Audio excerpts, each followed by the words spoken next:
السلام علیکم ویورس، میں ناز شاہ آپ کے ساتھ ہوں۔ میں نے اپنی پریویس ویڈیو میں آپ کے ساتھ حضرت خضر علیہ السلام اور حضرت موسیٰ علیہ السلام کا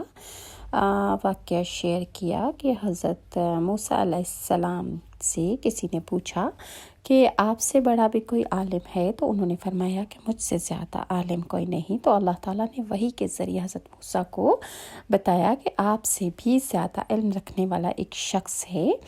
تو حضرت موسیٰ نے ان سے ملاقات کے لیے اللہ تعالیٰ سے التجا فرمائی، تو اللہ تعالیٰ نے فرمایا کہ ایک مچھلی لے لو اور دو دریاؤں کے ملنے کے مقام پر جہاں یہ مچھلی کھو جائے گی تمہیں وہ شخص وہیں پر ملے گا۔ تو حضرت موسیٰ علیہ السلام اپنے غلام یوشع بن نون کو ساتھ لے کر روانہ ہو گئے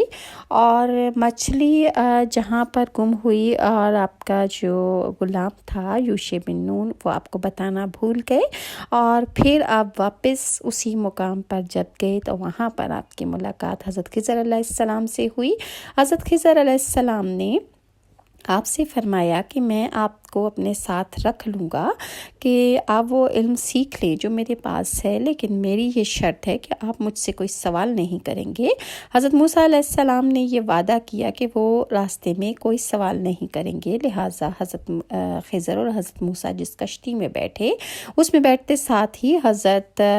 خضر نے اس کشتی کو پھاڑ ڈالا۔ تو موسیٰ نے پوچھا کہ یہ تو آپ نے بڑا غلط کام کیا کہ انہوں نے آپ کو بیٹھنے کی جگہ دی اور آپ نے اس کشتی کو عیبدار کر دیا۔ پھر آپ جا رہے تھے کہ راستے میں بچے کھیل رہے تھے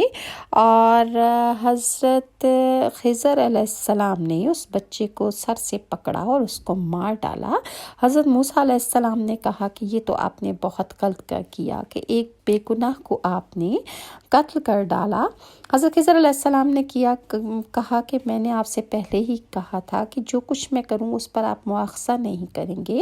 اور مجھ سے کچھ بھی نہیں پوچھیں گے۔ اور پھر حضرت موسیٰ نے فرمایا کہ اب میں آپ سے کوئی سوال نہیں کروں گا۔ پھر دونوں سفر پر روانہ ہوئے تو وہ ایک بستی میں پہنچے اور ان بستی والوں سے انہوں نے کچھ کھانے کو مانگا، تو ان بستی والوں نے ان کو ان کی میزبانی کرنے سے انکار کر دیا۔ پھر وہ دونوں چلے یہاں تک کہ اس بستی میں ایک دیوار گرنے والی تھی، تو خضر علیہ السلام نے اس دیوار کو سیدھا کھڑا کر دیا۔ موسیٰ علیہ السلام کہنے لگے ہم ان لوگوں کے پاس آئے تو انہوں نے ہماری ضیافت تک نہیں کی اور ہمیں کھانا کھلانے سے بھی انکار کر دیا، اگر آپ چاہتے تو اس کام کی اجرت لے سکتے تھے۔ حضرت خضر علیہ السلام نے فرمایا کہ بس اب یہ وقت ہماری اور آپ کی جدائی کا ہے، میں آپ کو ان چیزوں کی حقیقت بتا دیتا ہوں جن پر آپ صبر نہ کر سکے۔ اور حضرت خضر علیہ السلام حضرت موسیٰ کا ہاتھ پکڑ کر فرمایا میں اب آپ کو ان رازوں کا بتاتا ہوں جس پر آپ کو صبر نہیں ہو رہا تھا۔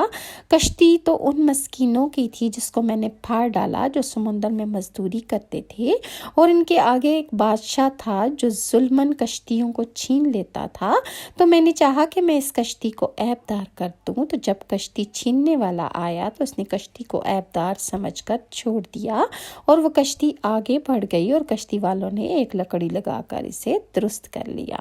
اور وہ لڑکا جسے میں نے قتل کیا فطرتاً کافر تھا، اس کے ماں باپ اس سے بڑا پیار کرتے تھے، تو جب وہ بڑا ہوا تو وہ اپنے والدین کو بھی سرکشی میں پھنسا دیتا، تو ہم نے چاہا کہ اللہ تعالیٰ ان کو اس لڑکے کے بدلے دوسرا لڑکا عطا فرما دے جو کہ اس بچے سے بہتر ہو، اور وہ دیوار جسے میں نے درست کیا وہ دو یتیم لڑکوں کی تھی جس کے نیچے خزانہ تھا۔ نبی کریم صلی اللہ علیہ وآلہ وسلم نے فرمایا ہماری چاہت تھی کہ موسیٰ علیہ السلام